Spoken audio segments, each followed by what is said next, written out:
어머니는 이르되 아이야 어찌하여 우리에게 이렇게 하였느냐 보라 내 아버지와 내가 근심하여 너를 찾았노라. 예수께서 이르시되 어찌하여 나를 찾으셨나이까 내가 내 아버지 집에 있어야 될 줄을 알지 못하셨나이까 하시니 그의 부모가 그가 하신 말씀을 깨닫지 못하였더라. 신앙생활을 하시는 분이라면 누구나 특별한 경험을 하게 됩니다.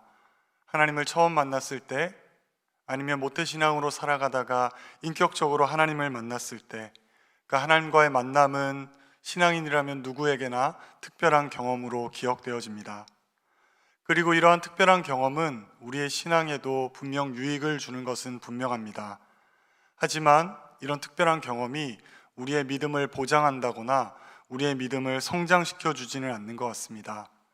왜냐하면 우리는 살아가며 그 경험을 망각하기 때문입니다. 하나님의 은혜로밖에 설명할 수 없는 놀라운 경험을 한 사람이라 할지라도 시간이 지나면 하나님의 은혜를 망각합니다. 자신의 힘이라 생각하고 자신의 능력이라 생각하며 살아가는 것이 바로 우리의 모습이기 때문입니다. 여러분의 모습 속에서는 하나님을 만나셨던 특별한 경험을 망각한 채 살아가는 모습이 나타나고 있지는 않으십니까? 오늘 본문에서도 하나님에 대한 특별한 경험을 했음에도 불구하고 하나님에 대한 경험을 망각한 채 살아가는 두 사람의 모습을 볼 수가 있습니다. 바로 예수님의 육신의 부모인 요셉과 마리아입니다. 요셉과 마리아는 결혼을 약속한 사이였습니다. 유대 문화에서 남자와 여자가 결혼하기 위해서는 먼저 결혼을 약속하는 약혼의 시간을 가지게 됩니다. 이 약혼이 진행되어진 후에 신랑은 신부를 데려오기 위한 모든 준비를 마치고 신부가 기다리는 집으로 가서 신부를 맞이해야 비로소 첫날 밤을 치룰 수가 있었습니다. 그런데 결혼을 약속하고 신랑을 기다리고 있던 마리아에게 아이가 생깁니다. 그리고 자신이 아직 신부를 데리러 가지 않았음에도 불구하고 자신과 결혼을 약속한 마리아에게 아이가 생겼음에 대한 소식을 요셉은 듣게 됩니다. 이 일은 당시 문화에서는 결코 있을 수 없는 일이고 특별히 요셉의 입장에서는 결단코 용납할 수가 없는 문제였습니다. 그런데 이때에 하나님이 이 두 사람에게 나타나십니다. 마리아에게는 천사를 통해, 그리고 요셉에게는 하나님의 사자를 통해 마리아에게 일어난 일을 설명해 주셨습니다. 오래전부터 선지자들이 말하던 그 메시아가, 하나님의 백성이라면 누구나 기다리고 있던 그 메시아가 바로 자신들의 삶을 통해 이 땅에 오신다라는 것을 하나님은 분명하게 이야기해 주셨습니다. 당시 문화 속에서는 결단코 받아들일 수 없는 이 사건을 요셉과 마리아는 하나님께로부터 들은 분명한 메시지를 통해 수용하게 되고 또 하나님이 사용하시는 그 가정으로서의 삶을 이뤄가기 시작합니다. 그런데 이렇게 특별하게 하나님을 경험하였고 하나님의 메시지를 들었던 요셉과 마리아였음에도 불구하고 시간이 지나며 하나님의 말씀을 망각했던 것 같습니다.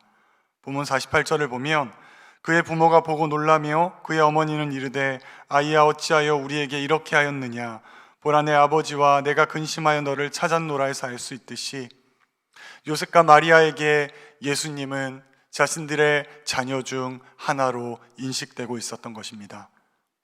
이에 본문 49절에서 예수께서 이르시되 어찌하여 나를 찾으셨나이까 내가 내 아버지 집에 있어야 될 줄을 알지 못하셨나이까 라고 분명하게 자신의 존재에 대한 메시지를 전하고 있습니다. 하지만 예수님께서 자신의 정체성을 다시 한번 분명하게 드러내심에도 불구하고 이 두 사람은 이렇게 이야기합니다. 본문 50절입니다. 그 부모가 그 하신 말씀을 깨닫지 못하였더라. 사랑하는 성도 여러분, 하나님의 말씀을 직접 듣는다는 것이 얼마나 놀라운 경험입니까? 꿈을 통해 하나님의 사람이, 그리고 천사를 통해 하나님께서 하실 일에 대한 분명한 내용을 들었음에도 불구하고 이 두 사람의 삶 속에서는 어느새 그 하나님의 말씀이 잊혀지고 있었습니다. 어쩌면 이런 모습이 우리의 삶에도 나타나고 있는 것이 아닐까요?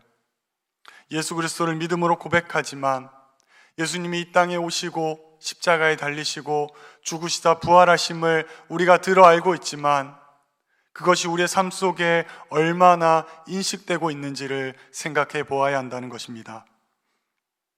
하루하루 살아가며 여러분은 예수님이 이 땅에 오심이 나를 위해 오셨음을 분명하게 인식하십니까?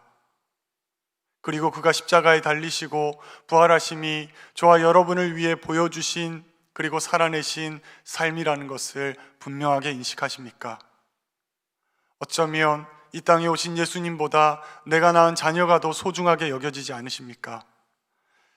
십자가에서 모진 고통 당하신 그 예수님의 고통을 생각하기보다는 현실 속에 주어지는 삶의 문제에 그저 더 아파하는 것이 우리의 삶이지 않습니까? 예수님의 부활하심이 나와는 상관없는 일처럼 느끼며 그렇게 하루하루 세상을 살아가는 것이 우리의 모습이지 않느냐는 질문입니다. 우리의 삶에 이런 모습이 나타난다는 것은 어쩌면 우리도 하나님이 내게 주신 말씀을 그저 귀로는 들었고 머리에는 있을지 모르지만 인식하지 못하고 살아가고 있는 것에 대한 증거라 할 수 있습니다. 사랑하는 성도 여러분, 우리가 하루하루 삶을 살아가는 것은 하나님에 대한 분명한 인식 속에서 이루어져야 하는 것입니다. 하나님이 나를 만드셨고 나를 위해 독생자 예수 그리스도를 이 땅에 보내셨고 그의 죽으심으로 말미암아 내가 져야 될 그 죄의 값이 치루어졌음을 매 순간 인식하며 살아가지 아니하면 아무리 놀라운 경험을 하고 아무리 특별한 경험을 한다 할지라도 그것이 여러분의 믿음을 보장해 주지 않습니다. 여러분의 믿음을 성장시켜 주지 않습니다. 매 순간 하나님을 인식하며 그 하나님의 인식 속에 내 삶을 살아나아갈 때 비로소 나의 믿음이 성장하며 나의 믿음이 비록 세상을 살아가지만 세상에 하나 되는 것이 아니라 하나님 백성답게 살아갈 수 있게 되는 것임을 꼭 기억하시며 오늘 하루를 살아가실 때 하나님을 인식하시고 그 인식 속에 여러분의 모든 일들을 감당하는 저와 여러분의 삶이 되었으면 좋겠습니다. 함께 기도하겠습니다. 사랑의 하나님 아버지라 고백하지만 그 아버지를 망각하며 살아가는 것이 우리의 연약함입니다. 세상을 살아가다 보니 하나님을 잊고 세상의 방법을 추구하고 세상의 성공을 따라가는 것이 우리의 모습임을 고백합니다. 그저 한 번의 특별한 경험을 붙들고 살아가는 인생이 아니라 매 순간 내 인생 속에 함께 하시는 하나님을 인식하며 그 인식에 합당한 고백을 드리는 삶을 살아가게 하여 주시옵소서.